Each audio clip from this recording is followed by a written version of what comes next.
What's up, guys? This is ShadowWolf810, and today I've got a video with some tips on Gears of War 3 for you. So if you just picked up the game, you're not doing very well, or you just want some good tips to, solidify your gaming ability, then I suggest you stick around and watch this video, because there's going to be a lot of good tips that really help me out, and I hope they'll help you out too. So let's get right into this. This game is a very good game on Hotel. I end up going 23-4 in a normal team deathmatch game, which is very good by my standards and by probably most of yours. A lot of times the highest score you'll see in an average game is 10 or 11 kills, so 23 is very impressive if I do say so myself. However, this game was mostly against bots, which kind of detracts from its awesomeness just a bit.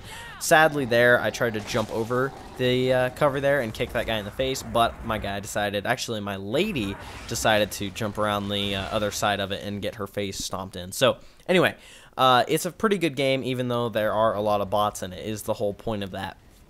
So let's get into some tips. First tip I have here is you should really learn where the power weapons spawn, and also just the spawning weapons that you can choose from the start of the game. So weapons you can choose from the start of the game include the Lancer, the Retro Lancer, and the Hammer Burst. And then for shotguns, you've got the Gnasher or the sawed-off shotgun. Now, all of them have their own advantages and disadvantages, and that's another thing, is you really need to know when you should be using them.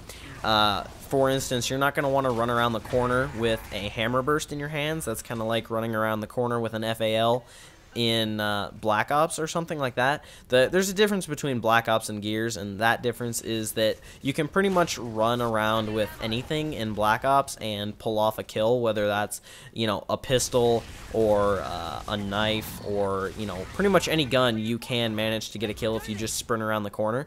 But if you sprint around the corner with a Hammer Burst in your hands and somebody on the other side of that corner has a shotgun of some sort, then more than likely you're going to die if that player is decently good. So be sure to know when you should actually be using weapons. Obviously, you're not going to want to sprint with a shotgun, through like the open right here, how I'm the particular area of the map I'm in right now. It's probably not going to be that beneficial for you to run around with a shotgun, because all the engagements you're going to have more than likely are going to be very long range. So you want to make sure that you're using the correct weapon for the situation that you're in, and you want to use a weapon that you're comfortable with. I was trying to play with the Hammer Burst just pretty much exclusively. I was like, if I just keep trying, I will get this Hammer Burst. And a lot of I looked at it and I reevaluated it. I was like, okay, I'm having problems getting kills. Why is this happening, and how can I fix it? So I discovered pretty much that the issue I was having was I would try to spam the trigger, and that would cause a lot of recoil that was hard for me to control. And it would also, if I missed because of that recoil, then by the time I could get my shot back lined up, then I'd have no ammo. And by the time you have no ammo and somebody else does have ammo, more times than not, you're going to die. So I decided to go ahead and switch to the Lancer as my primary weapon for a couple of games, and I started doing very well with it. This is one of the first games I played with the Lancer, actually, and it's definitely a lot better for my particular play style. I'm a real rushing type person. I like to be right up in people's face, and I like to take out 4 or 5 people at a time if I can. And so the Hammer Burst just wasn't working out very well for me, because you really can't kill more than one person with a Hammer Burst unless you're getting support fire from a teammate or something like that. And with the Lancer, you definitely have enough bullets, especially with a perfect active reload, to kill at least 3 people if all your shots are on, possibly 4, maybe even 5. So that brings us into our next thing, is perfect active reloads are very crucial to your game. You're going to need to really get those down. If that takes, going into a private match and shooting at a wall for 10 minutes to get the active reloads down, even just for one gun, then I strongly recommend doing that. I'm to the point now where pretty much with anything I can do a perfect active reload without really thinking about it. And so doing that is really a pretty important thing to do, because you get free extra damage basically for clicking a button, and it also makes your gun reload faster if you get a perfect active reload. So they're definitely a good thing to try and get down because they're very useful. It's free, you know, extra damage.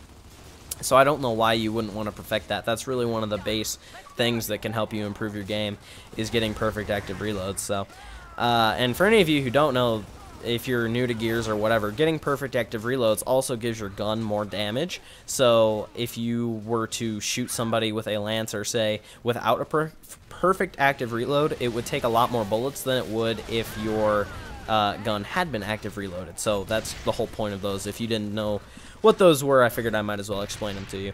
So the next thing I have down is make sure you know, this kind of ties into know the spawns of the power weapons, but I wanted to mention that they're really good to use just for a quick couple of kills, and you really don't want to hold on to them very long.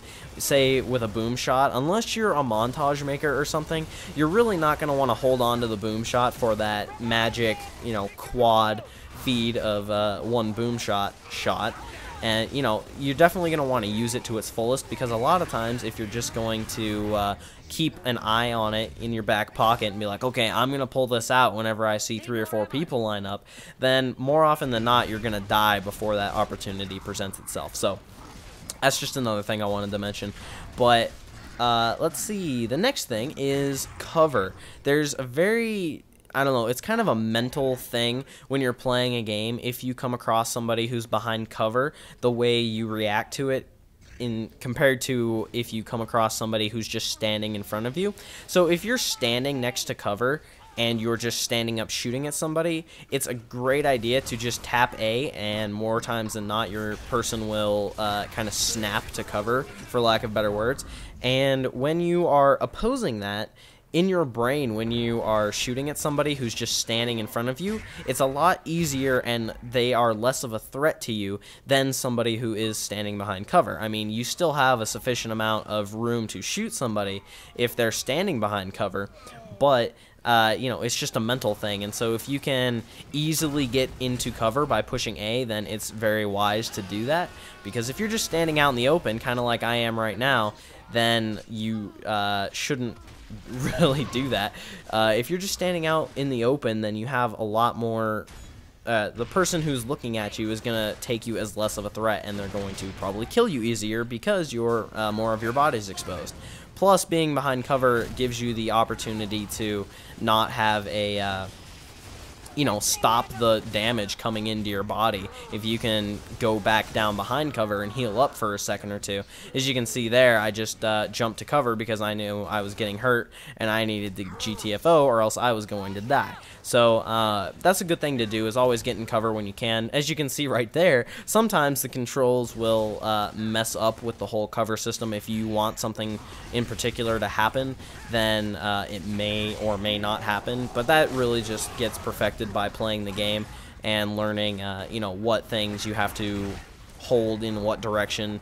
And by things, I mean sticks. You know, we don't want to talk about penises or anything here, but you know, so once you get used to the game, you'll really start understanding how that works. So the last thing I have, and probably one of the most important, it's definitely a fundamental of the game, just like perfect active reloads, and it can, you know, determine a really, really good player slash team from a bad player and team, is marking targets. If you don't know, you hold the left trigger down and you click the left stick, and when you do that, a little icon's going to appear above your enemy's head. So that's very useful for your team to go ahead and go and flank somebody, go shoot somebody.